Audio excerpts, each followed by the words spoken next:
Welcome, everyone. I'm thrilled to be sharing with you a little bit of my knowledge of adoption. The topic tonight is Adoption 101.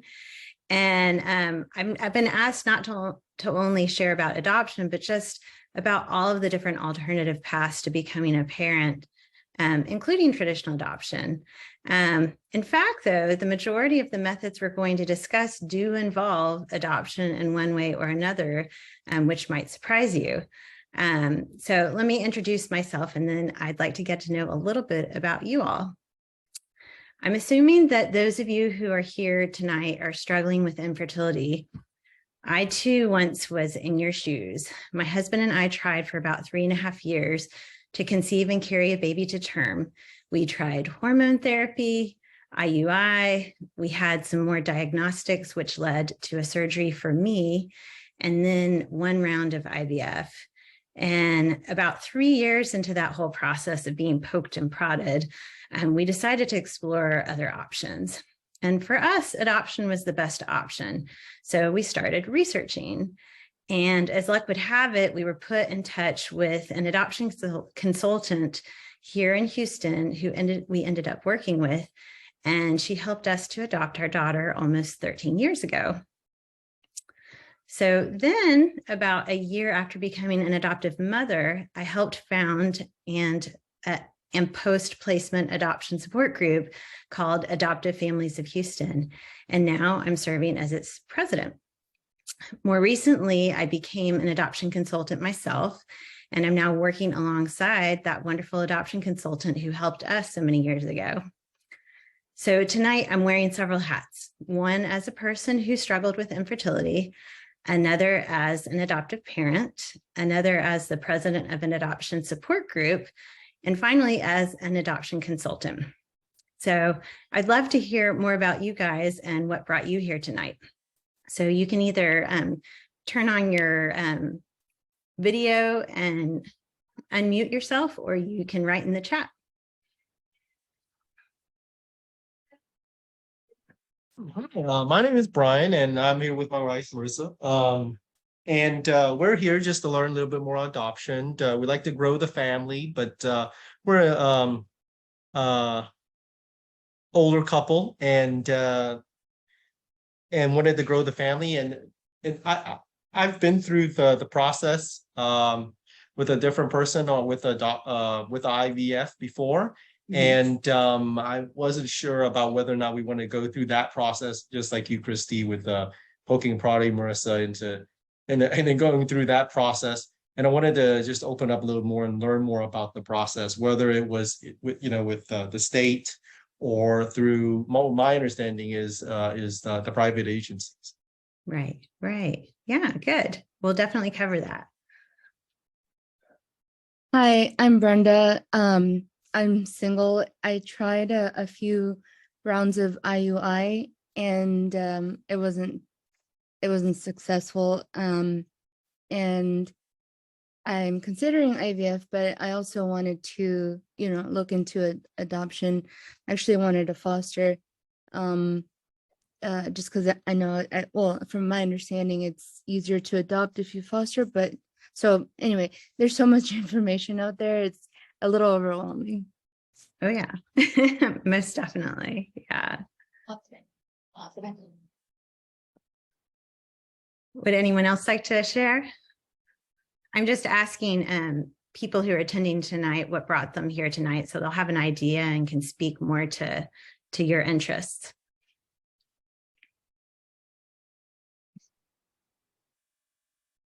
Okay, well, I'll move on. So some of this stuff might not apply to you, but hopefully you'll learn a little bit something new anyway. So let's start by talking about some of the different options for those of us that are struggling with infertility. Thankfully, we live in a time where there are a lot of options to achieve becoming a parent. There is donor sperm or artificial insemination, there's donor egg, there's embryo adoption, there is surrogacy, or what we also call gestational carrier, and then there's the more traditional adoption with private adoption or through an agency, or foster to adopt. So as I go through each of these methods, I'm going to touch on the requirements for each, the pros and cons, and the special considerations for each. And I'm reserving traditional adoption for last because that's the subject I'm most familiar with, and it sounds like it's the one that you guys are most interested in learning about as well. So donor sperm. The primary requirement for this option is that your female parts all need to be working in working order. In fact, that's basically the only requirement for this method, other than educating yourself about how sperm donation works and finding a reputable donor bank and donor. The pros of this method are it's the least expensive, easiest way to achieve a family outside of the traditional conception. You have control over selecting the donor characteristics. You get to experience being pregnant and carrying a baby to term. You have control over the health of your child from conception. And there really are no requirements for recipients, and no IVF is really required for this scenario. The cons are your child could have a large number of half siblings if you select a particular popular donor. So other considerations, you definitely want to learn about the best practices. The American Society for Reproductive Medicine recommends that a donor be limited to 25 live births per population area of 850,000. So just imagine in the city of Houston, if let's say we're 4 million, which I think we're probably more than that. And if we rounded that 850,000 to a million, that would mean there could possibly be 100 births from a single donor. So that's a little weird, but something to definitely think about. Educate yourself about the laws and regulations or lack thereof for sperm donation. You'd want to think about if you wanted an anonymous donor or a known one, and what does that entail? And just learn about how to choose the best donor. What are the attributes that you need? And there's a really interesting article too called I'm 20, I have 32 half siblings. This is my family portrait that's published in the New York Times. And this really shares and highlights the very real identity struggles that a child can face as a product of a sperm donor.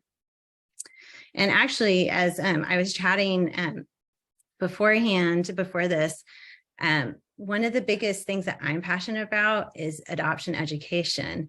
And even though people don't think about sperm donation as adoption, it is half adopted, right? And in the adoption community, we start educating our children about adoption, that they are adopted before they can even talk or walk or crawl or any of that. And really it's so that you educate yourself and you're comfortable with it and you know how to talk and you know the language by the time they have the questions. So we can talk about that more as we go. And the other consideration that I didn't put on the chart, mostly because I just didn't have space, is that the success rates of artificial insemination differ mainly based off of a woman's age and the fertility issues with that particular woman. The next method is donor egg.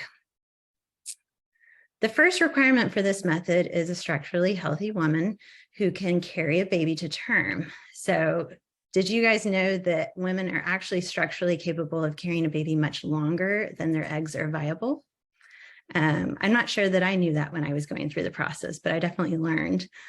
The second requirement is there is a matching process for donors and recipients, and this can happen through a clinic or an agency, much like an adoption agency. The first pro is that this is a relatively inexpensive method as compared with adoption and surrogacy. Just for the egg itself, it's like between $5,000 and $8,000, and therefore it's a relatively low risk option in terms of financial risk. Again, you have control over selecting the donor characteristics. You get to be pregnant and carry the child and have control over the health of your child from conception. The con with this is you may have to go through several rounds of IVF to achieve a live birth. So the considerations with this method, you have to decide where to go first. Do you want to go with a fertility clinic, or do you want to go with an agency? You'll want to learn what the pros and cons for each of those paths are. Often clinics work with local egg donors within their own clinic, which means your child's biological relatives may live in the same town or neighborhood as you. While if you go through an agency, donors will be all over the nation or possibly the world. You'll also have the option of having an anonymous or a known egg donor, and you'll want to know what that entails. It would be much like having an open adoption if you had a known egg donor versus a closed adoption. And I'll talk more about that later. In egg donation, there are more laws and regulations around that, and you'll definitely need an attorney that specializes in assisted reproductive technology.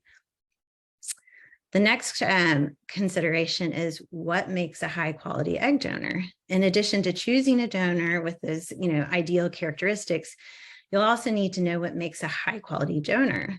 Do they have children of their own? Have they donated other eggs that have produced a healthy baby? What's the difference in getting a fresh versus a frozen egg donation? There are advantages and disadvantages to each, so you'll want to learn about those before deciding. The success rate for this method is around 38 to 40%, and the source for this is Society for Assisted Reproductive Technology. It's a mouthful. And just like in sperm donation, you'll need to learn how to educate yourself and your child about being the product of an egg donor or being half adopted. Also, that child may have some half siblings, and you'll need to learn how to educate your child about that, and if there are open relationships, how to navigate those.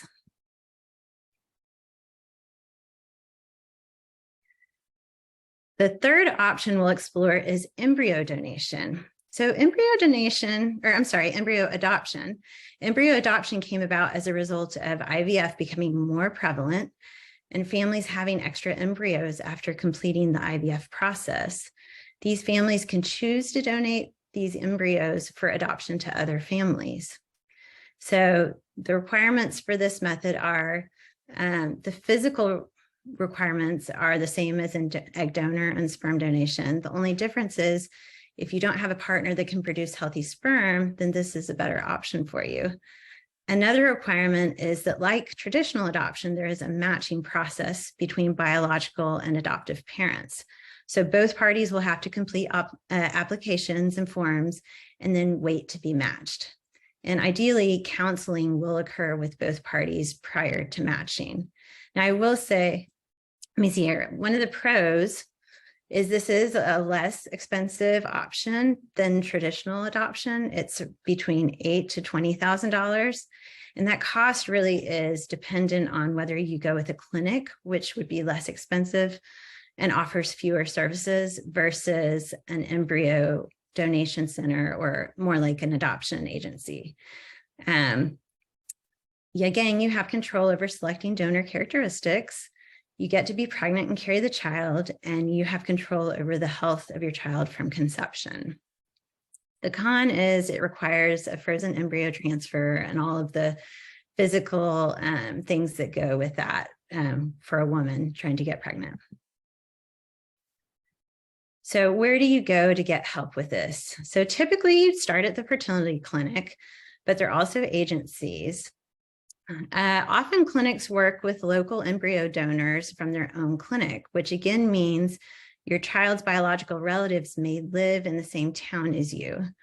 On the other hand, agencies provide a lot more services like counseling for both biological and adopting families. They provide screening for the health of the donor and the recipient, as well as rigorous matching services. They may also have more donors to choose from. The most recognized embryo agency is called Snowflakes, and it's actually a division of an adoption agency called Nightlight Christian Adoptions. Another consideration would be, would you want that donor to be anonymous or known? Much like traditional adoption, you and the donor can choose to have an open or closed relationship. And like I said, I'll explain that more in the adoption section. You'll also want to know what the laws and regulations around embryo adoption are, and need, again, that attorney that specializes in assisted reproductive technology. And then also, how do you know what makes a high quality embryo donor? In addition to choosing those characteristics we talked about, you'll need to know what makes a good donor. How many children does the donor have? Have they donated other embryos that have produced a healthy baby, and so forth? And this particular method has yielded about a 36% success rate. So that means that if you're going with this method, there's a chance that you might need to do several embryo transfers in order to result in a live birth. And again, you'll need to educate your child about what it means to be adopted. It's vital in helping your child have a strong self-esteem and sense of identity.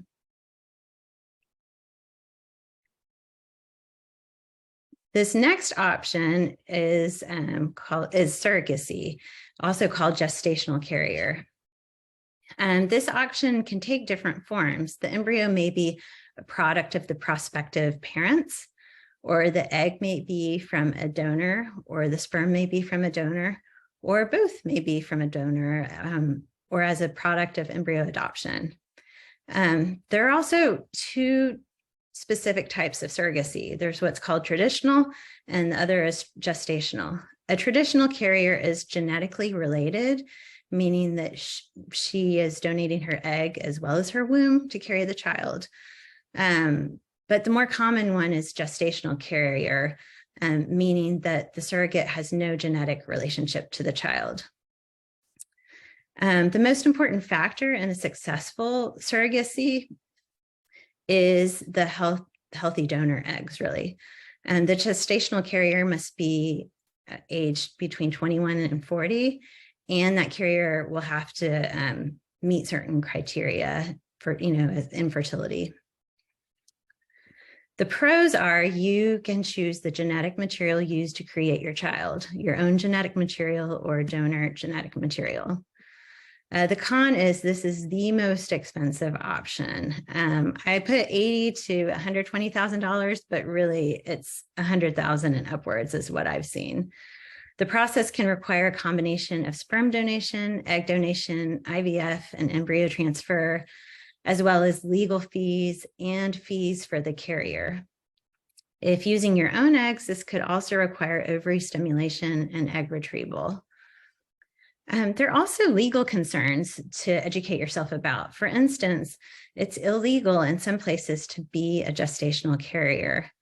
Also, it's interesting to know that gestational carriers have parental rights to the child that they bear. So those rights need to be terminated. And again, that would require a specialized attorney. The other con is you don't have direct control over the health of your child during the pregnancy. You're just going to have to trust that the gestational carrier that you choose is doing her job.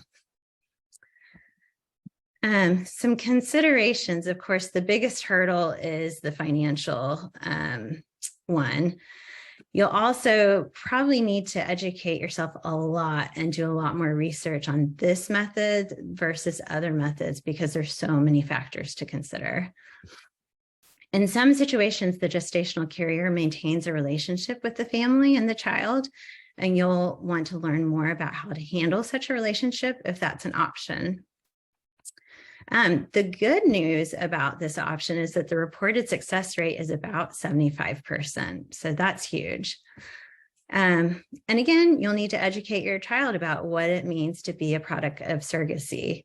And the good news is there are lots of books out there because it's become more common. So I'm sure that you can find something on Amazon. So are there any questions up till now before I move on?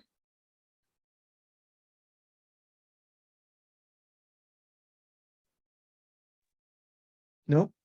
Okay. Well, now we'll move on to my favorite part, which is about adoption. So for this section, I've framed it up a little bit differently, where I'm going to ask 4 different questions to help lead you down a path that might be the best path for you for adoption. So the first question is, what kind of child are you willing to adopt? Do you want a healthy child or do you want a special needs child? So a special needs child is usually a child that the agency feels would require extraordinary parenting due to physical, emotional, or a mental disability. It could take a lot of time and energy and resources to parent a child like this. So I would really encourage you to do some research and talk to other families who have special needs kids before you adopt one yourself.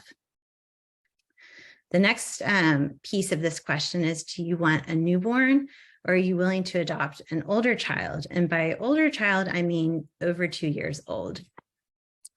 You can get an older child domestically or internationally, but if your heart is set on a newborn, domestic really is your best bet because international programs currently are only offering children over 2 years old or children with special needs. The next piece is, what race of child would you be willing to consider? Most couples thinking about adoption wish to adopt a child of their own race or ethnicity, and this is perfectly normal and acceptable. But what you need to be aware of is that if you want to adopt, say, a full Caucasian child, you'll probably wait longer than someone who would be willing to adopt a full Hispanic child, for instance. And most agencies, honestly, at this time, will not accept you into their program unless you can be flexible on race. However, I do encourage you to make your decision based off of knowledge and exploration rather than fear or ignorance. Those of you who have a greater flexibility in regards to race, I'd first encourage you to talk to families who've adopted transracially. That's what we call it if you adopt a child outside of your race, and find out what those issues are. Adopting transracially at the very least involves bringing a child from one culture into another, and you need to be aware of the ramifications of that, as well as many other issues that go along with it. If you're willing to consider African American, I highly recommend you read the book Brown Babies, Pink Parents. It's written by Amy Ford, and you can find it on Amazon. And she discusses many of the issues involved in adopting an African American child. I mean, everything from cultural implications to how to care for their skin and hair. It's a really awesome book.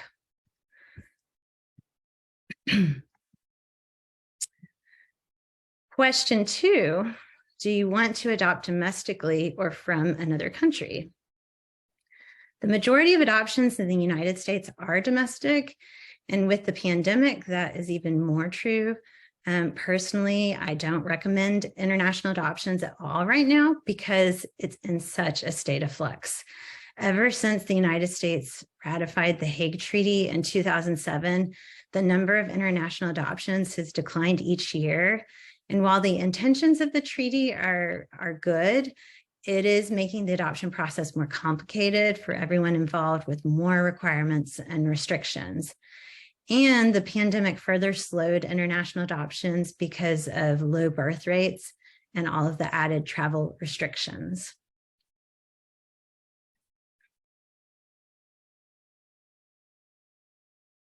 The third question is, if you decide that a domestic adoption is right for you, what kind of domestic adoption do you want?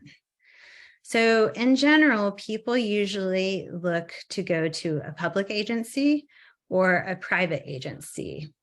So a public agency is operated by the county or state in which you're located, and it's supported by tax dollars. These agencies are usually responsible for older children, sibling groups, and most special needs cases. An example of a public agency in Houston is Child Protective Services, or CPS. They take care of children who've been removed from the home due to abuse or neglect. Adoption services through a public agency are usually free or available for a modest fee, since the services are funded through state and federal taxes. Private adoption agencies are licensed by the state in which they operate and are principally supported by the fees they receive from adoptive parents. The majority of these adoptions are for newborns. Each agency will set its own eligibility requirements for adoptive parents. You may have to meet certain age requirements, marriage requirements, be of a particular religion, be medically unable to conceive a child, be of good health. And in both cases, you have to have no criminal record or child abuse allegations. Yes, they do a background check on you.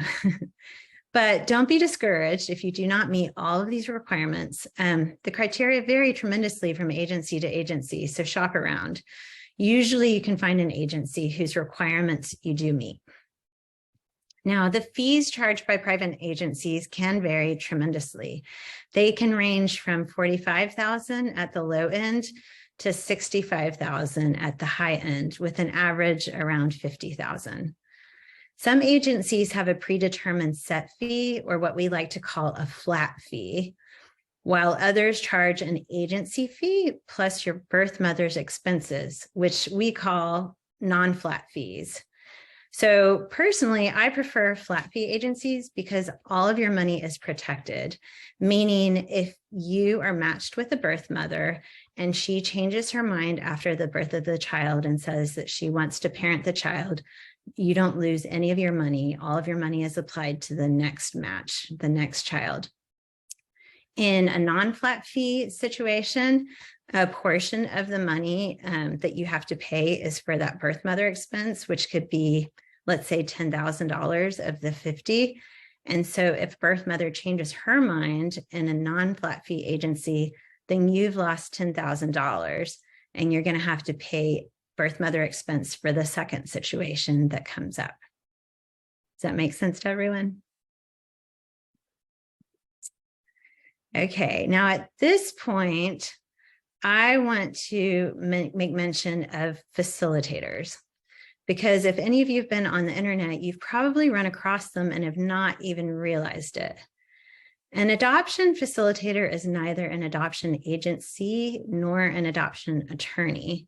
They can be an individual or a company.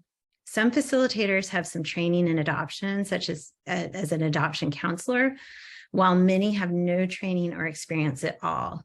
Basically, their main purpose is to find a birth mother for you, the adoptive parents.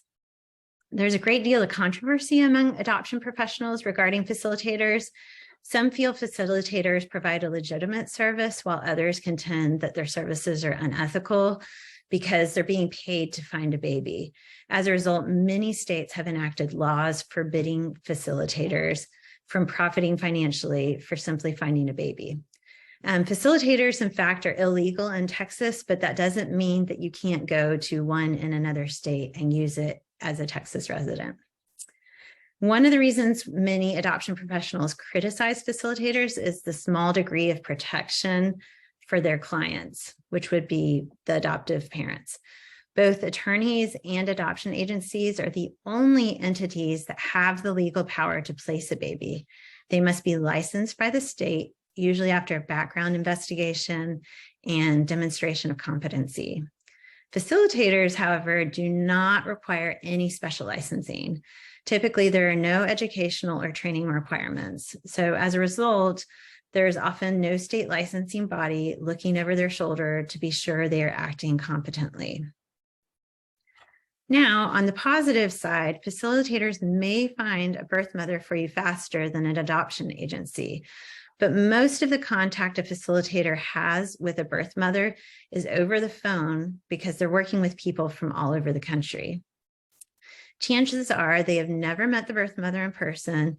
So if you choose to work with a facilitator, I would highly advise that you fly to where the birth mother is, check her out in person before you agree to be matched with her.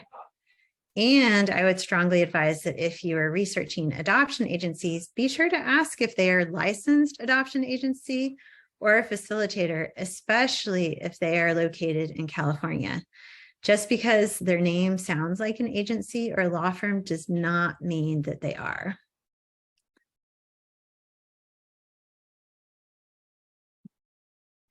Okay, so question 4 is, what level of openness are you comfortable with? And I kind of alluded to this throughout the presentation. So the This question can apply, to egg donation and embryo donation, or even sperm donation, but I think it's less common with sperm donors. The term open adoption is subject to interpretation because there's so many different levels of openness. It's really on a spectrum. Any agency you call will tell you that they practice open adoption, but you really need to zero in on what level of openness they practice. So let me tell you what the two that I listed are. Semi-open. That involves 1 or 2 face-to-face meetings with the birth mother before the delivery and or at placement. So that would happen like in the hospital. Pictures and letters are shared through the agency for up to 18 years until your child is an adult. A fully open adoption is when the adoptive family and the birth parents disclose all identifying information. They communicate directly with each other through phone calls, emails, and text messages. They have face-to-face meetings with the birth mother before and after the birth for as long as both parties feel comfortable. I've also listed closed adoption here. This is when there's no contact between the birth mother and the adoptive parents. Excuse me. Only a birth mother can choose to have an adoption closed, not the adopting family. So these days, more and more birth mothers are wanting fully open adoptions with in-person visits. So agencies will want to prepare you for fully open. That said, it doesn't mean that you'll definitely have a fully open adoption. In fact, I've known several cases where families expect an open adoption because that's what the agency practiced, but they ended up with a closed adoption because that is what the birth mother wanted. Okay. Can y'all hear singing in the background? Sorry, my kids are taking baths and singing. So let me put in my headset 1 second.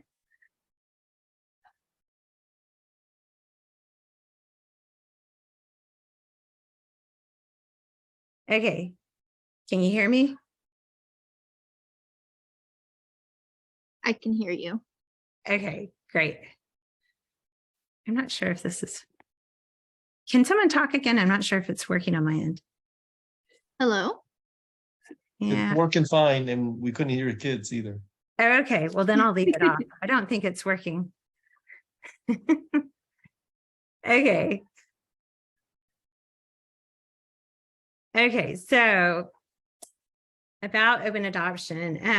I think that people are a little more educated about open adoption now than they have been. So forgive me if I'm saying something you already know, but there are some people who are very sensitive about it. And I urge you to read and learn a lot by talking to adoptive parents if you know any, and see what their experience is. A lot of people have fear of disclosing their identity, or meeting a birth mother is a very common, fear of disclosing your identity or meeting the birth mother is a very common reaction initially. But once you do some reading about it and talk to adoptive parents about it, it's not as scary as it sounds. Actually, meeting a birth mother just one time can do a lot to allay your fears that she may come back to reclaim her child, which cannot happen. And actually, most birth mothers honestly don't want to do that, because the whole reason that they're placing their child for adoption is because they're in a difficult situation and they really can't care for the child. And later on down the road, when your child starts asking questions about his or her birth parents, you'll be able to answer so many more questions if you know and have met the birth mother.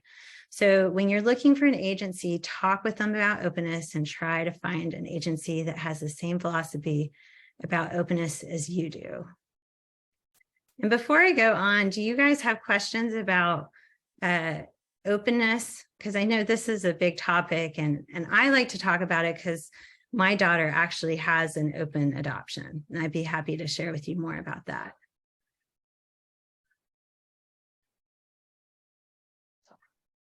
Yeah, would you mind sharing more about that? I mean, I think most of us, Marissa, my wife and I would go into this with already some stereotypical notions about it, and it's all interesting to hear that the adopted mother is the only one can choose clothes. So if you wouldn't mind sharing your story. Sure.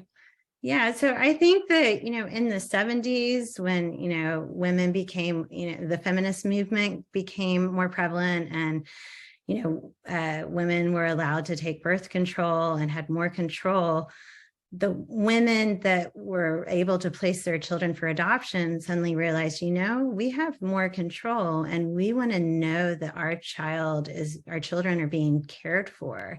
And so things started to turn. It started more recently, like in the 80s. And psychologists have done a lot of studies and have found that it is so much more healthy given the right situation. Not all situations are right for this, but it's really healthy to have a relationship with the birth family, both for the birth mother and the child and the adoptive parents. So the birth mother, the reason it's good for her is because she knows that her child is being cared for and is loved. And in my daughter's case, she knows her birth mom. She knows that her birth mom loves her and made the decision to place her for adoption because she loved her so much, and she wanted to have a better life than she could provide for her herself.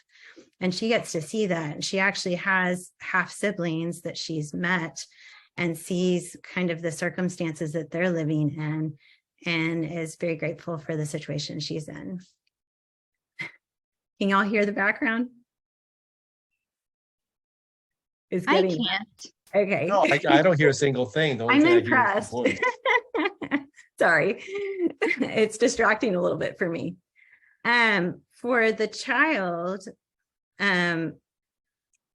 being adopted is part of who she is.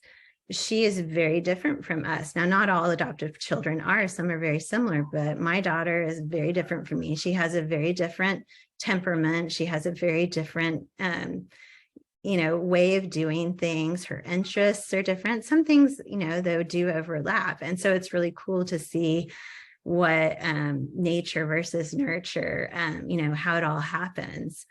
But it gives her a sense of self, right? She knows where she came from. And that's not a question. And for some people, for some adoptees, not knowing anything about their background really is a struggle for them. It really impacts their self-esteem.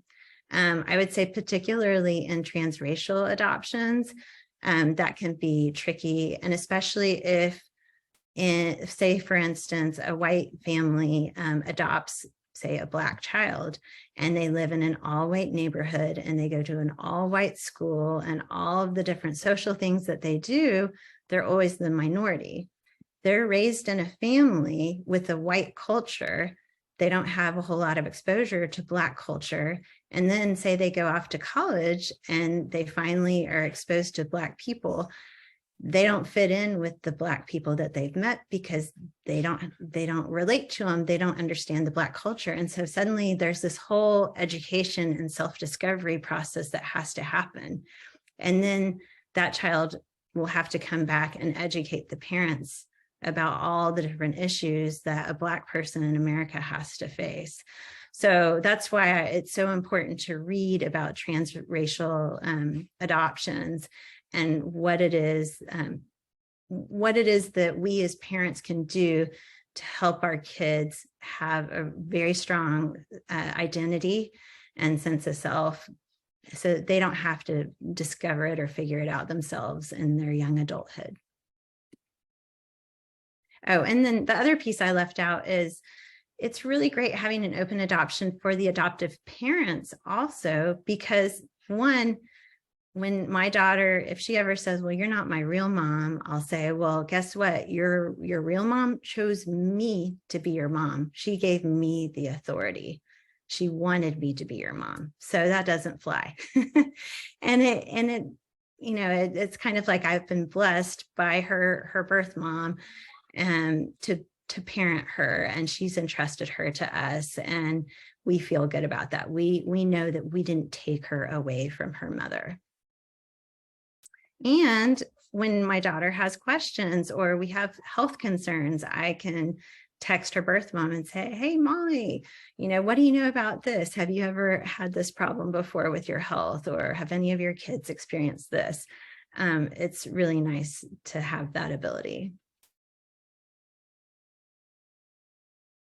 Oh, and some people ask, what is the relationship like? Is it weird? It's kind of like extended family, like cousins. In our case, her birth mom lives in a different state, so we don't see her super often. But whenever we get together, I mean, you can just tell there's love there, and having more people love your child is never a bad thing. Can I answer any other questions about open adoption?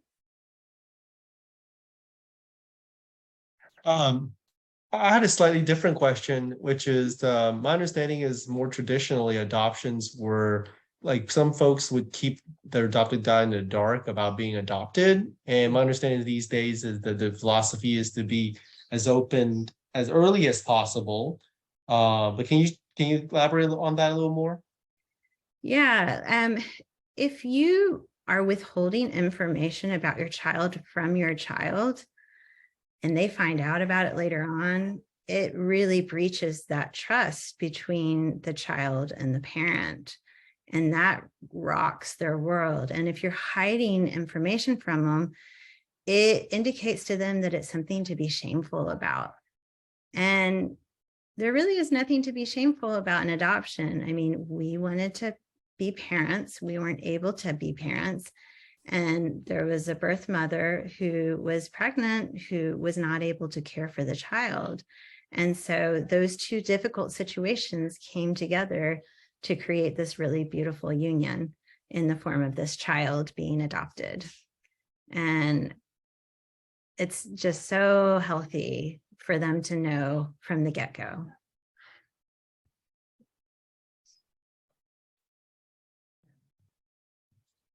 Thank you. Mm-hmm.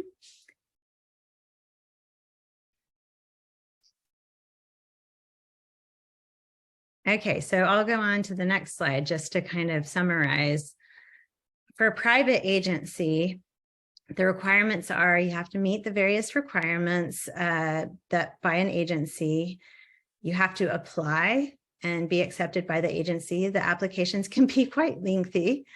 You have to have a home study. A home study, you would need that in both the private and public adoptions or agencies, I mean.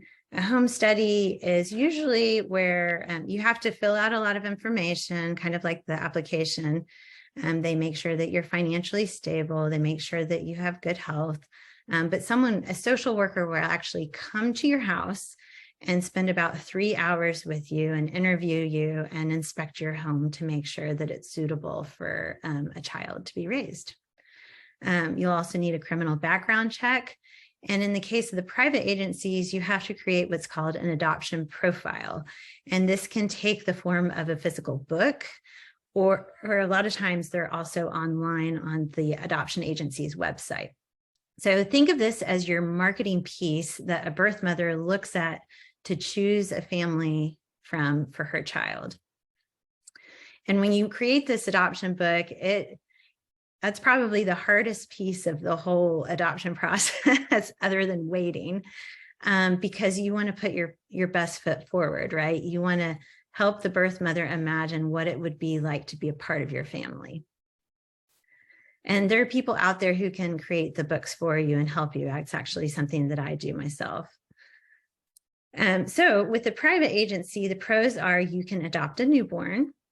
And then also once you're accepted by an agency, you're pretty much guaranteed that you're going to be placed with the child. Now, they can't guarantee a time period, but you will most likely be placed with a child. So to me, that was like the light at the end of the tunnel. When we were struggling with all the infertility, we never knew, is it going to work this time or is it not going to work? Is it going to work or is it not? You never know. But with going with a private adoption agency, I knew we were definitely going to get a child eventually. And the other important thing to know is any situation that's brought up to you, you have the option of saying yes or no. It's always your option. You do not have to be forced to accept a situation that you're not comfortable with. The con with agency adoption is they are pricey, but not as much as the surrogacy. And you don't have prenatal control, or you don't have control over how your child is cared for prenatally. Some other, oh, sorry, I'm going to go back one slide. Some other considerations, of course, is you'll need to educate yourself and your child about what it means to be adopted. And you also want to educate yourself about managing an open adoption. And I actually have, I don't have it on my shelf right here, but there's a great book called The Open Adoption Experience by Lois Molina. She was one of the most well-known adoption writers or authors out there, educators. And it's really very, very good. Oops. Now, looking at the public agency slide, the requirements are less stringent. The age requirements are much more flexible. You don't have to be married or unmarried, married or not married, it doesn't matter. Your sexual orientation doesn't matter. There are no religious requirements. You will still have to have a home study, and you will still, of course, need that criminal background check. The pros are, the biggest pro is the opportunity to help a child in need. You're helping a child that truly needs you. It's almost no cost because, like we said, it's funded by the government. And there are lots of children who need homes. The cons are, the number one con is reunification is the agency's number one priority. That means placing the foster child back with their biological family. It can be hard to get an infant through public agencies as well. And in some cases, you may have to foster a few children before you're placed with one that is legally free to adopt. And by legally free, I mean that the parental rights have been terminated for the child and they're free to be adopted. Another biggie is your child might have suffered trauma prior to placement. So that requires a lot of education and raising a child that has been through trauma. You also need to educate yourself about raising an older child. Also, in some cases, it's not as common, but you may need to learn about managing an open relationship with the birth family. I've heard of several cases where the grandparents will still have a relationship with the child, but every case is different.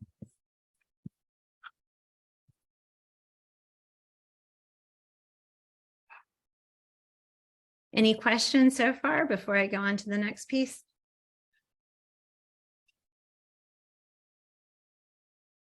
Okay. Well, now that we've covered all the different paths to parenthood, I want to send you away with some homework. Read everything you can get your hands on about each method of becoming a parent that you are considering, not just for now, but also for the future. What are some of the future issues that you may have to deal with as your child grows and develops? Like I said before, you should tell your child from day one that they were adopted and what that means. By not sharing this vital piece of information with them, it implies that it's something to be ashamed of and hidden. But on the contrary, it's an important piece of who they are and something they should know and own. Also, talk to other families who have chosen the path you're considering. You can learn so much from them about their experiences and about related issues they may face as their child grows older. Definitely call clinics and agencies and interview them. Have a list of questions ready and take detailed notes on what they tell you. Every clinic or agency is different, and it's your job to find one that matches your philosophy. Join a support group. For infertility support, there is Resolve, which is a national infertility group, and they have local groups throughout Houston.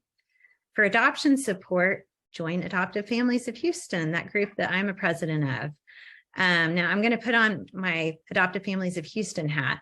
We provide a supportive environment where adoptive parents and adoptees can feel comfortable discussing issues related to adoption. We have educational programs for parents. We have monthly play groups for the kids and an annual family picnic. And it's a really wonderful way to get to know about no adoptive parents, and for your child to become friends with other adoptees. And my last point is a little more specific to adoption. Consider retaining a qualified adoption consultant like me. If you're feeling overwhelmed and totally confused about the whole adoption scene, like we did, hiring an adoption consultant may be very beneficial. An adoption consultant takes the mystery out of adoption and holds your hand through the entire process, from becoming educated about adoption to choosing an agency to filling out paperwork and making that profile that we talked about, that's your pretty book, to discerning about a potential match, and then finally to adoption finalization. We will help you with all of this so that the outcome is a happy, joyful event for everyone involved. So my closing thoughts. I truly believe in educating yourselves about whatever path you choose to parenthood and the entire process. Think about it. You're making a lifetime commitment to a child. No decision other than choosing your spouse is important as this one. You need to make an informed decision, which involves a lot of thought and careful planning. These options cost not only money, but time, physical strength, and emotional fortitude. Use your head as well as your heart. You'll want to carefully weigh each option against the other, taking into consideration the success rates and what your family is willing to sacrifice. It's a lot of work, but I can assure you that in the end, at holding a baby in your arms and being there every day to watch that little life grow into an amazing human being makes it all worthwhile. It So- looks like Brenda had a question. She's asking, what was the name of the fertility support group? It's called Resolve, RESOLVE. And it's an acronym for something, but I can't remember it off the top of my head.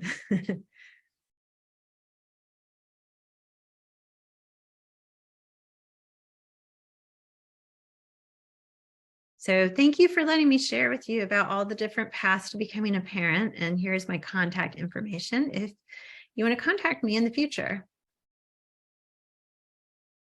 And I'm Wow, happy to, yes, go Go ahead. ahead. Sorry. I'm happy to field any other questions you guys have. So Christi, Brian here. So let me get this right. So an adoption consultant in the industry is someone who helps you through the process, in addition to selecting an agency or working or identifying the right appropriate agency, right? Correct. Yeah. So the thing that's hard, especially during the pandemic, you know, if you've gone through infertility and you have faced a lot of disappointment already, calling one agency after another and finding out that they have wait lists and that they're not going to take you is just as heart-wrenching.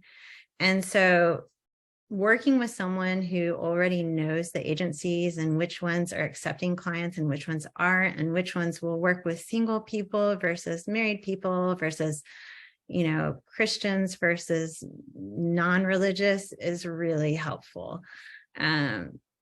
And the fee is for an adoption consultant is minuscule compared to the overall cost.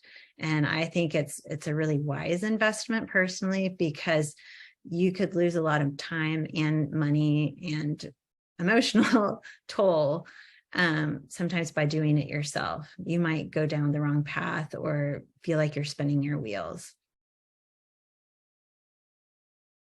All right. Thank you, Christi. Yeah, you're welcome. And I will say too, I can do a 1-hour consultation where I educate more about adoption, and then you can decide if you want to work with me. And we have a package plan if you decide to employ us for an adoption, where we hold your hand through the whole process. But it's just, you know, an hourly fee basically. So if you want to learn more, that's a real inexpensive way to do it. That's good.